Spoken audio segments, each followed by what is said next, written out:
Kui te olete olukorras, kus käisite tööl, teile lubatud tasu ei makstud või maksti seda ebaõiglaselt vähe ja käisite seejärel läbi oma huvide kaitseks töövaidluskomisjoni või ka kohtu, saite enda kasuks hea otsuse, pöördusite kohtutäituri juurde, aga ikkagi kogu selle kadalipu lõpuks raha teile ei ole tulnud ja täitur on ehk tulnud tõdemusele, et tal ei olegi võimalik teie huve kaitsta ega maksma panna, sest ettevõte on varatu tühi ja või on juba selleks ajaks maakeeli öelduna tankisti kätte jõudnud, mis on paraku üpris sage asjade käik, mida me siin büroos näeme, siis sellele vaatamata, et pealtnäha tundute olevat täitsa lootusetus olukorras, suudab teemisõigusbüroo teid aidata.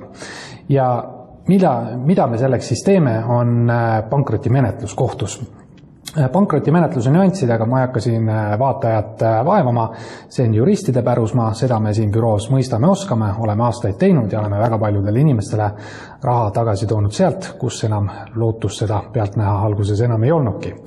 Mida meil nüüd siis selleks vaja oleks, et me saaksime teha siis koostööd? Kõige peamisem on see, et meil on vaja tutvuda kõigepealt teie selle sama kõnealuse Tööinspektsiooni otsusega või kohtuotsusega. Ja muide, kui teil seda veel ei ole, siis ka selle osas saame teile professionaalset kaasabi osutada. Et alustuseks saatke meile oma otsus tutvumiseks, teeme analüüsi, esitame teile hinnapakkumise, see osa tööst on kõik teile tasuta.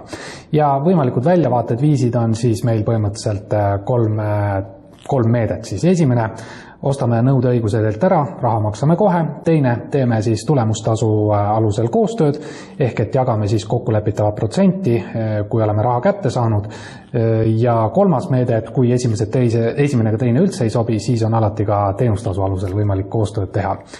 Ootame siis teie otsuseid, vaatame need üle, esitame ettepanekuid ja asume tööle, paneme teie rikutud õigused maksma. Aitäh jagamast!